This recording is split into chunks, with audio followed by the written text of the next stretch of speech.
你有没有想过，为什么有些人总是能在困境里淡然微笑？同样的打击，别人痛苦不已，他却能咬紧牙关扛过去，甚至还能笑着安慰身边的人。这种人看起来很冷静，甚至有点不近人情，但你仔细观察就会发现，他们其实有一颗极度强大的内心。今天我要和你聊一个很重要的话题，什么是真正的内心强大？我们会谈到为什么强者看似冷漠，却能带给人安全感；为什么苦难本身不会让你成长，但你怎么面对它，才决定了你的人生；以及如何在现实生活中一步一步把自己调整到强者模式。我会用一些真实案例和触动人心的故事，帮助你看到自己身上正在发生的问题。所以，请你耐心看到最后，因为这将可能改变你看待人生的方式。你可能也发现过，那些心理能量充沛的人总是表现得非常平静，他们不会像某些人一样动不动就情绪爆炸，也不会在小事上斤斤计较。有时他们看起来甚至有点冷淡，不容易被讨好，甚至让人觉得不近人情。但奇妙的是，当他们在与重要的人相处时，又能体贴入微，情商极高，让你觉得如沐春风。举个例子，我有一个朋友阿豪，他是一名创业者，公司经历过一次巨大的资金断裂，投资人撤资，员工离职，甚至媒体还写了很多唱衰的文章。普通人可能会彻底崩溃，选择逃避，但阿豪却很冷静。他对员工说，没事，先把薪资处理好，其他的我来想办法。外人看他好像无动于衷，但事实上他比谁都清楚自己该承担什么。这就是心理强者的特质，表面冷静，内在坚定。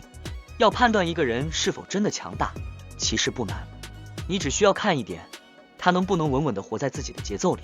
真正的强者会在生活中维持五种稳定：事业稳定，无论大小，至少能让自己有独立的生存基础；伴侣稳定，在关系中不卑不亢，懂得付出，也懂得划清界限；情绪稳定，不被小事左右，遇到问题冷静处理；社交稳定，交往不多，但人际关系健康，不消耗自己；生活稳定，有自己的节奏，不随波逐流。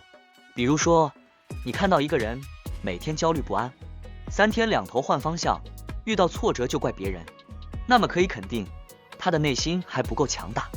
很多人一生都困在一种受害者心态里。举个例子，小张在公司总是被上司 PUA， 他心里不舒服，但总觉得是老板不懂人性。在感情中，他付出很多，最后却被抛弃，他说都是对方太现实。在合作中，他常常退让，最后却被欺负，于是抱怨这社会太不公平了。问题在哪里？在于他把所有责任都推给了外部环境，却从不反思自己能做什么。而强者恰恰相反，强者遇到问题，第一反应是我能怎么调整，不是怨天尤人，而是立刻思考解决方案。这就是强者与弱者最大的差别。很多人相信一句话，吃得苦中苦，方为人上人。但我要告诉你，苦难本身并不值得歌颂，它不会自动带来成功。真正的价值在于你怎么面对苦难。就像一块石头，有人把它背在身上，结果压垮了自己；有人却把它垫在脚下，结果成了上升的踏板。我的一位学员小敏就是这样的例子。她曾经因为失婚而痛苦不已，一度觉得自己没有价值，但后来她选择重拾兴趣，开始学习心理学，最终转型成为一名心理咨询师。离婚的经历并没有毁掉她，反而成了她人生最重要的转折点。所以请记住，苦难不是礼物，成长才是选择。我们每个人其实都在不同的生活场景里接受心理考验。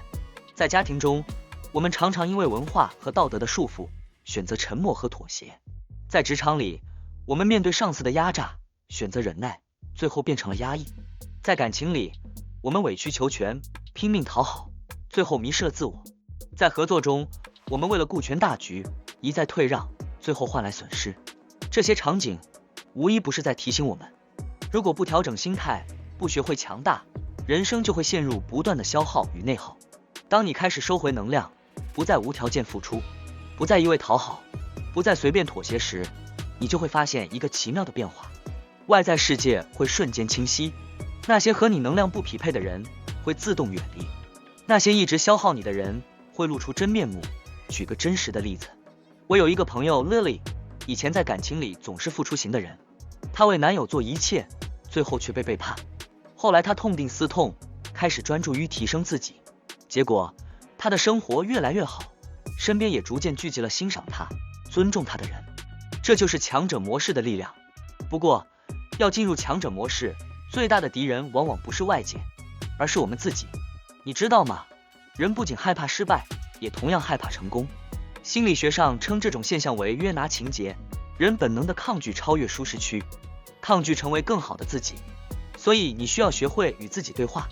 当内心恐惧冒出来时，告诉自己，我能做到。当旧的自己想把你拉回舒适区时，告诉自己，我要成长。一旦你学会与内心和解，你就能真正突破。当你开始提升能量，就会发现一个现象，真正高能量的人往往更谦和，更乐于分享，而那些不断消耗你的人会渐渐消失在你的生活里。这就是为什么有人说，进入更高的圈子，你的人生就会变简单，因为在那里不需要防备，不需要互相算计，大家的交流纯粹前进，彼此成就，而不是彼此消耗。当你进入这样的圈子，你会发现自己已经不再追求强者模式，而是自然而然地活出一种更高层次的自在。真正的强大，不是刀枪不入，也不是冷漠无情，而是能在风雨里保持平静，能在挫折中选择成长。请你记住，不要做受害者，不要推卸责任，不要让自己陷入无止境的消耗，收回能量，专注成长，让自己活在稳定的节奏里。当你稳定下来，你的世界就会前进起来，你的人生也会逐渐走向自由。很多人不是没有能力，而是没有找到自己的舞台。我邀请你可以去我的天赋测算网站，免费测一测，看看你的舞台究竟在哪里。只需要3分钟，你就能知道自己与生俱来的优势在哪里，并且学会如何发挥它，让你在工作、生活和人际关系中更加得心应手。点击影片下方说明栏的连结，立刻找到你的天赋。如果找不到连结，可以到留言区找找，我会把它放在留言区。